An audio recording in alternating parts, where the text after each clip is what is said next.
Hi, welcome to T3 Teach Tech Theater. I am Kirsten Branch. And I'm Julie Benitez. And today we wanted to talk about codes, secret codes. One of the codes that I use at my school, and it has changed my life when I finally figured out the best way to do this for me. One of the best things was color coding my keys. Now, that's not new and crazy and interesting. I understand that. I tried a variety of things, like trying to paint it. That doesn't work, not with the amount of times that we touch our keys.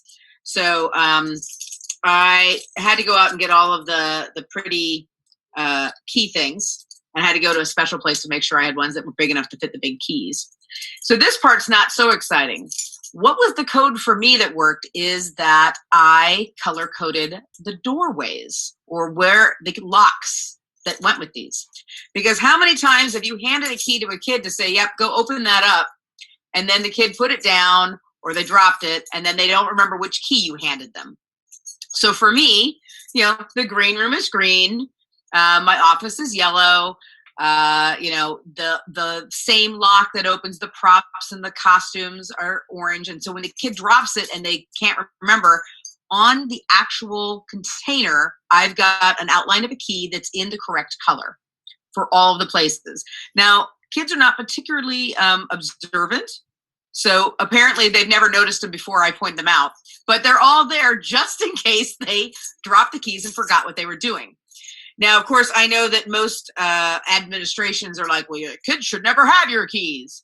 I don't think any of them have ever run a theater program because I physically cannot be in that many places at once. And I'm obviously not handing kids keys that I don't trust. But my key ring is quite large. I don't know whether Kirsten has hers with her. And I have lots of things on it that probably I don't need, but I use them all the time. Like I've got a paint key on there. I have my keys in different areas so that, like, here's my main key area. This is a key area of another area on campus that is not this main key area, or one that are all the little teeny keys, including one that is a broken off key with the correct key next to it. But when I have to do the key card every year, I know that that's 10 TEM is that one because it's the broken off one. And just for good measure, something I find always important to have is a handcuff key, because if you've ever used handcuffs in a thing, and I have one that is a real set of handcuffs, and gosh darn it, if every time the kids find those, they don't lock themselves to something. So I have a handcuff key with my keys also. My keys are not nearly as exciting, but yes, mine are definitely color-coded. And so it's very nice, again, to be able to say, this is the key. If you need to go use the restroom, it's the yellow key. The school colors are blue, so most of the building is the blue. I have a gate key for my shed, so the green key is for the gate, green for gate, things like that. The other component that I have on my set of keys is the fact that I have this really majestic brass key ring. It's actually from the 90s, I think. It says Miss Saigon on it, way back in the day. I mean, I've had it a couple years, as you can tell. But between that, the keys, and the carabiner, there's a definite sound. So if I have given my keys to, say, my stage manager or a student director, and they are walking around with those keys, I know exactly where they are because I can hear them. I had several stage managers in the past. They were like, I was walking around and I kept hearing you. And then I realized it was me because I had your keys. Because the kids definitely know that noise, that's me. In addition to having our keys color-coded, one of the things that helped me a lot in organizing my storage and such was color-coding all of the cabling that I have. And this is what I've done. And you'll see a sign like this actually in each of the areas where I have the cabling. It is color-coded except for the white.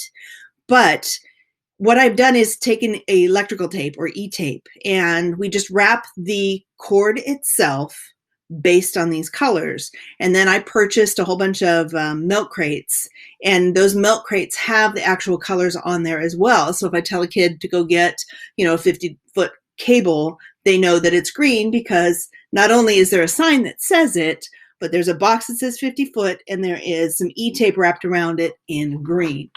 And what I do with that is, this is one of my ones from home. Little bit of tie line on it, but you'll see that at the plug end of the cable is where the E-tape is.